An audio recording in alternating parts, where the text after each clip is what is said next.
એવું શું થયું? ત્યારે ભગવાન રૂકમણીજીને કહે છે કે મારો એક ગાંડો ભક્ત છે જે મારી બહુ મસ્તીથી ભક્તિ કરે છે, નિત્ય પ્રતિદિન બધાનો માર ખાય છે, બધા રોજ એને પત્ર એટલું કરો. ત્યારે કહ્યું કે તો બહુ ઉત્તમ વાત છે કે એવું તો કરવું જ જોઈએ. અને ત્યારે એટલું કહેતામાં જ ભગવાન શંકરે જાણે એની શક્તિઓ બમણી કરી દીધી. અને આ બાજુ તેની શક્તિઓ બમણી કરી, આ બાજુ તેના માટે યોજનાઓ બની રહી છે. અને જ્યારે બીજે દિવસ સવારે 9 વાગે એ જ્યારે બિલ્વપત્ર લેવા માટે આવે છે, એ પહેલા જ રાજાએ મંદિરોમાંથી ભગવાનને ધરાવેલા પુષ્પ ફળ આદિ બધું મંગાવી લીધું. અને જે વૃક્ષ પરથી બધું એ ફળ પુષ્પ આદિ લઈને જાય છે, ત્યાં જ નીચે બિલ્વપત્ર ફળ પુષ્પ આદિ વિતરણ કરી ફેલાવી અને ત્યાં જ ફેલાવી દીધા કે હવે ઓલો પેલો ધર્મરાજ આવે અને સીધું જ્યારે તેનું ચરણ તેના પર પડે અને તેની દરેક શક્તિઓનો નાશ થઈ જાય. એ યોજના તો બની ગઈ. ધર્મરાજ હવે આવે છે.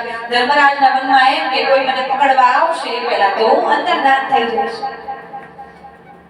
પરંતુ આજે જ્યારે ધર્મરાજ આવે અને જ્યારે ભગવાનને ધરાવેલા ફલ પુષ્પ પત્ર પર આદિ પર તેનો પગ પડે અને તત્કાળ તેની શક્તિઓ નષ્ટ થઈ જાય છે. હવે એને આ વાતની જાણ રહેતી નથી. એ તો જે પોતાની મસ્તીમાં રોજ આવે છે એમ આવે છે.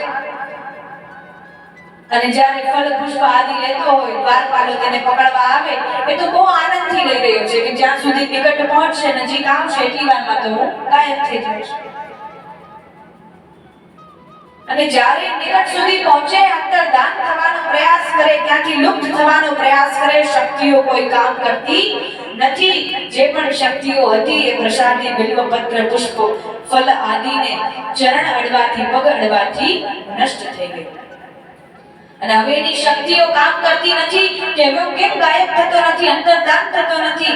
એટલામાં દ્વારપાલો આવે છે અને ધર્મરાજને પકડીને રાજા પાસે લઈ જાય છે.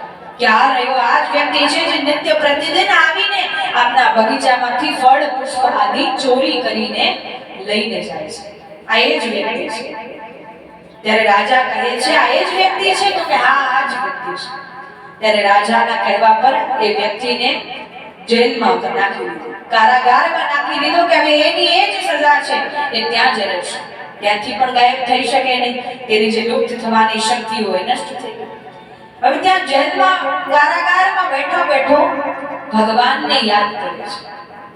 અહીંયા પણ એને મનમાં એવો ભાવ નથી કે ભગવાન શંકરે મારી સાથે આવું કેમ કર્યું, મેં તો માત્ર બિલ્લીપત્ર લેવા માટે જ આ બધી યોજનાઓ કરી, માત્ર શક્તિઓનો ઉપયોગ પણ આટલા સમય માટે જ કરતો હતો, ક્યારેય કોઈ દુરુપયોગ કર્યો નથી.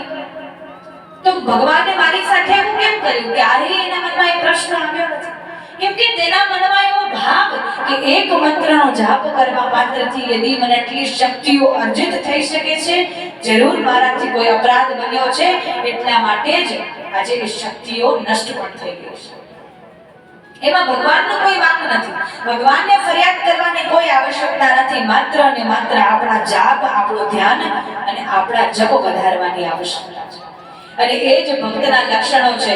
જ્યારે જીવનમાં તકલીફો આવે, મુશ્કેલીઓ આવે, એ ભગવાન તરફ ફરિયાદ કરતો નથી, પોતાનું ધ્યાન, પોતાના જાપ, પોતાની સેવામાં વૃદ્ધિ કરે છે. એ જ ભક્તના લક્ષણો છે.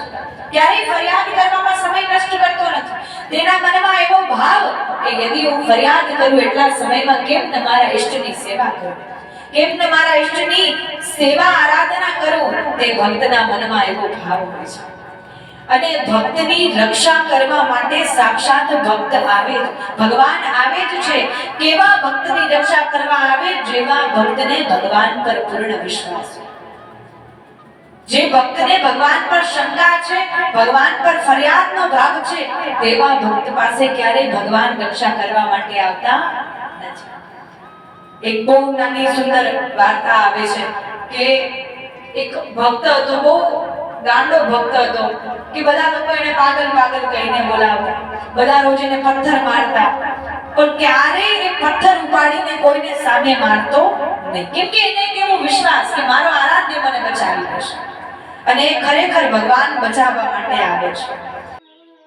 અને 77 ગૌમાતાનો દુગ્ધાભિષેક ભગવાન શંકર થાય અને મને શીતળતાની પ્રાપ્તિ થાય, તેના માટે હવે એકમાત્ર ગોલોક ધામમાં મને માર્ગ મળી શકે છે.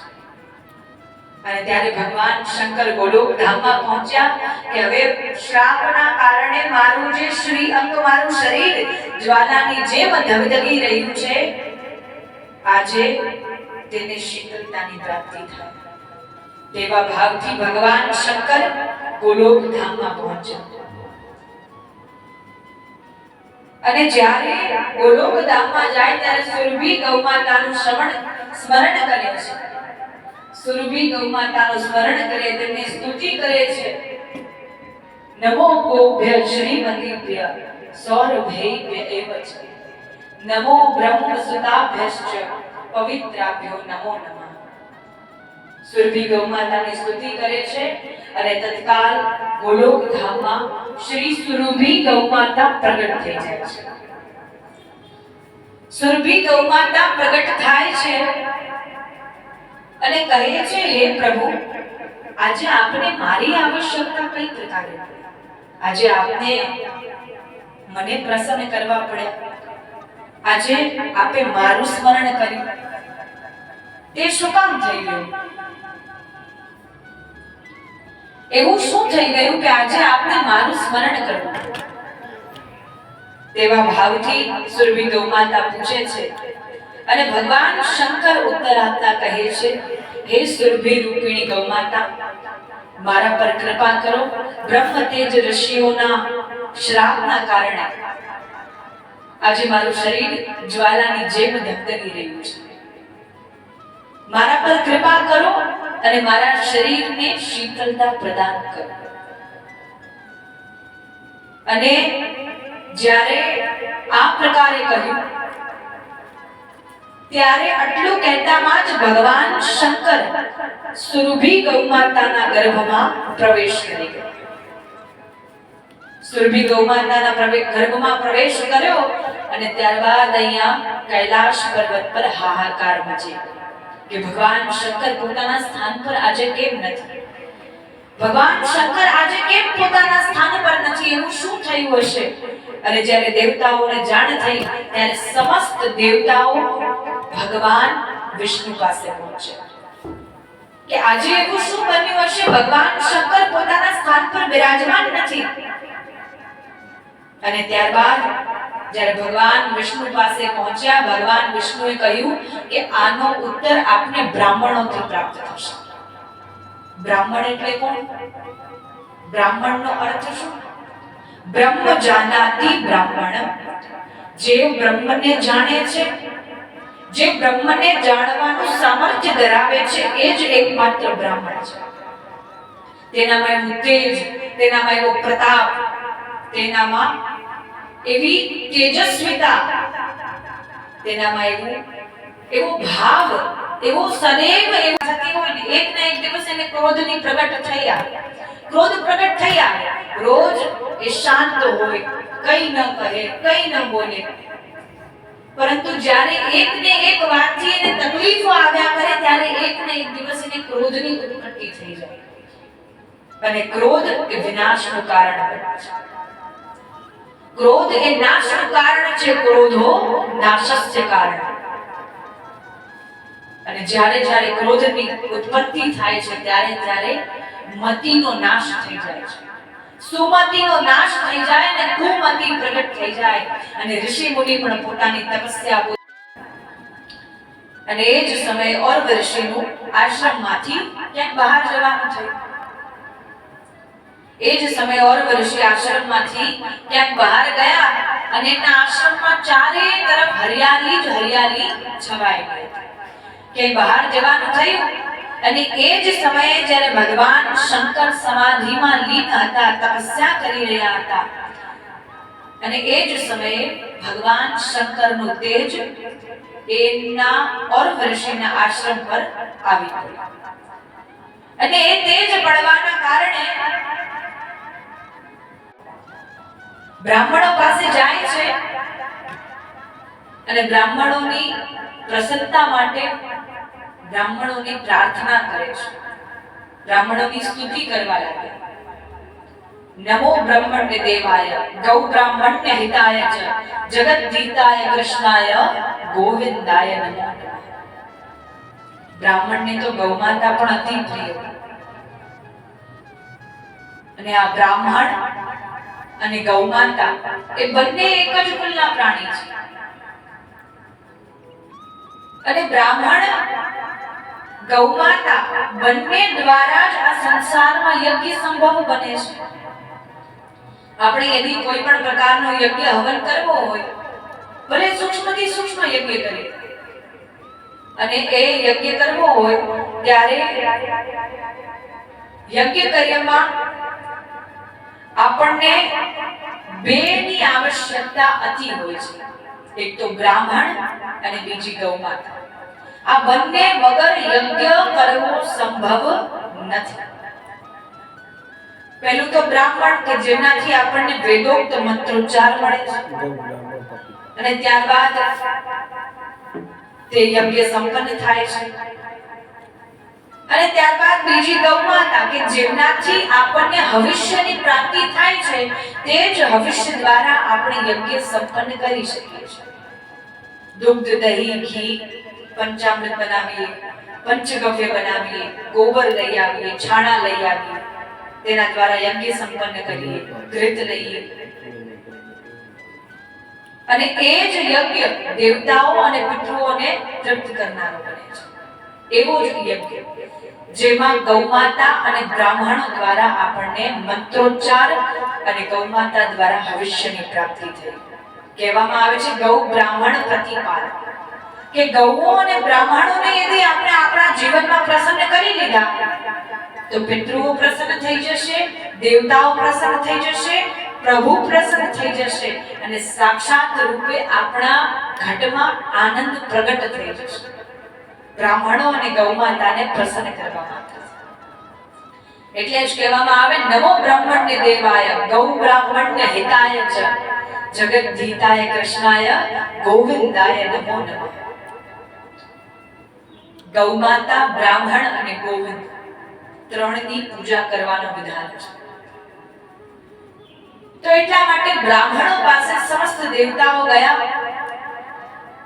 અને બ્રાહ્મણો પાસે જઈ વિનંતી કરવા લાગ્યા કે હે બ્રાહ્મણ દેવતા, ભગવાન શંકર તેમના સ્થાન પર બિરાજમાન નથી, અને અત્યારે ભગવાન શંકર નથી તો કેમ કે સર્જન, પાલન અને સંહાર એ ત્રણેય સમાન રૂપથી થવું જોઈએ. ભગવાન શંકર નથી તો હવે તેમનું જે કર્તવ્ય છે, જે તેમનો જે સંહાર કરવાનો ભાગ છે, તે અત્યારે રોકાઈ ગયો છે. અત્યારે ઉત્પત્તિ, સ્થિતિ ને પ્રલય એ જે ત્રણેય સમાન પૂર્વક થવું જોઈએ તે હવે અસંતુલિત બની રહ્યું છે. ભગવાન શંકર એમના સ્થાન પર નથી. ભગવાન શંકર ક્યાં ગયા છે?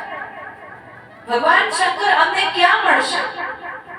અને ત્યારે આ પ્રશ્ન પૂછતામાં જ ભગવાન શંકર દ્વારા બ્રાહ્મણોએ સમસ્ત દેવતાઓને જણાવતા કહ્યું કે ગોલોક ધામમાં આપ સીધા ચાલ્યા જાઓ, જ્યાં આપને હજારો ગૌઓનું ઝુંડ દેખાય અને ગૌઓના મધ્યમાં એક નીલ વૃક્ષ નૃત્ય કરતો દેખાય, એ જ સાક્ષાત ભગવાન શંકર છે.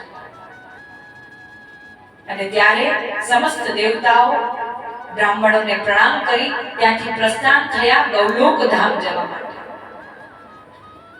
ગૌલોક ધામમાં ગયા જ્યાં ઘૃતની નદીઓ વહે છે, જ્યાંના દેવતાઓ હાથમાં પિયુષ લઈને ઉભા છે, જ્યાંના દેવતાઓ હાથમાં પાયસનું પંખ લઈને ઉભા છે, અને જ્યાં આસપાસ વાતાવરણમાં અતિ મનમોહક વાયુ ફેલાઈ રહી છે. એવું ગોલોક ધામ કે જ્યાં સાક્ષાત ભગવાન શ્રી કૃષ્ણચંદ્રના દર્શન થઈ રહ્યા છે, સાક્ષાત સ્વામિની શ્રી રાધારાણીજીના દર્શન થઈ રહ્યા છે, યુગલ સ્વરૂપે યુગલ સરકાર વિરાજમાન છે, ત્યાં તેમના દર્શન થઈ રહ્યા છે. જાણે ગોલોક ધામ પછી હવે કઈ જોવાનું શેષ જ રહ્યું નથી. એકવાર તેમના દર્શન કરી લીધા, હવે કઈ જોવાનું પ્રાપ્ત થયું, કઈ શેષ રહ્યું, કઈ બાકી નથી. તે સ્થાન પર ગોલોક ધામમાં ગયા અને ત્યાં દેવતાઓ ભગવાન શંકરને શોધવા લાગ્યા કે અહીંયા અમને ભગવાન શંકર મળી જશે. ભગવાન શંકરને શોધી રહ્યા છે અને ત્યાં આગળ જાય છે અને જ્યારે સીધા જાય છે ત્યારે તેમને હજારો ગૌઓના મધ્યમાં એક નીલ વૃક્ષ નૃત્ય કરતો દેખાય છે, જેનું સ્વરૂપ અતિ મનમોહક, જેને જોઈને એક માત્રમાં ખબર પડી જાય, પ્રતીત થઈ આવે કે આ જ સાક્ષાત ભગવાન શંકર હોય છે. અને એટલા માટે ત્યારે ભગવાન શંકરના દર્શન સાક્ષાત નીલ વૃક્ષના રૂપમાં થયા છે. અને એ જ નીલ વૃક્ષ રૂપે પ્રગટ થયા છે જે ભગવાન શંકર સુરભી ગૌમાતાના ગર્ભમાં ધારણ થયા અને ત્યારબાદ એ જ સુરભી ગૌમાતા દ્વારા નીલ વૃક્ષ રૂપમાં પ્રગટ થયા છે. અને આ નીલ વૃક્ષના યદિ કોઈ કરાલ કલિકાલમાં દર્શન કરી લે છે તો તે આ સમસ્ત જગતમાં અમર થઈ જાય છે, તેવું પણ શાસ્ત્રોમાં વર્ણન છે. એટલા માટે બહુ અચૂક આ દર્શન પ્રાપ્ત થાય, ક્યારેય સ્વપ્નમાં પણ દર્શન પ્રાપ્ત ન થઈ શકે એવા અદ્ભુત દર્શન આ નીલ વૃક્ષના છે. અને આ દર્શન કરીને સમસ્ત દેવતાઓને અતિ આનંદની પ્રાપ્તિ થાય.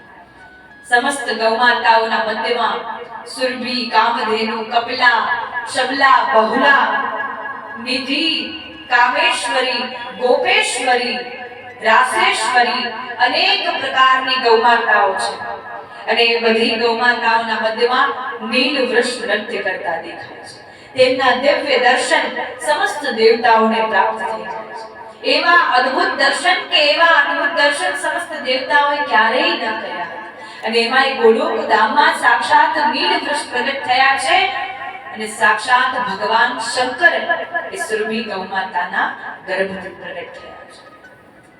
અને આ જ રીતે એ બ્રહ્મ તેજ સંપન્ન ઋષિઓનો જે એમને શ્રાપ લાગ્યો છે એ જ શ્રાપ આજે શીતળતામાં પરિણત થયો છે, જેના દ્વારા તેમનું શરીર જ્વાલાની જેમ દગદગી રહ્યું હતું અને આજે એ જ શરીરમાં તેમને શીતળતાની પ્રાપ્તિ થઈ છે.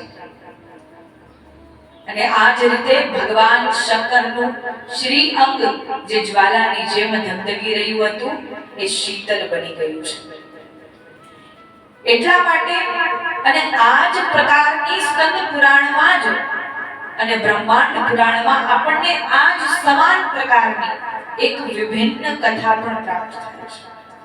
એક હજુ અલગ કથા પ્રાપ્ત થાય છે કે જેમાં પણ ભગવાન શંકરને બ્રહ્મ તેજ સંપન્ન ઋષિઓનો શ્રાપ મળ્યો છે અને તેમાં ઋષિનું વર્ણન આવે છે ઔરવ ઋષિ. ઔરવ ઋષિ એક સમયે પ્રજાપતિ થયા અને ત્યારે એ જ સમયે એમને પ્રકૃતિ સાથેનો અલગ જ પ્રેમ પ્રગટ થયો કે પ્રકૃતિ પ્રત્યેનો તેમનો પ્રેમ બહુ સુંદર હતો, બહુ અદ્ભુત પ્રકૃતિ પ્રત્યેનો પ્રેમ, એટલો પ્રેમ કે યદિ કોઈ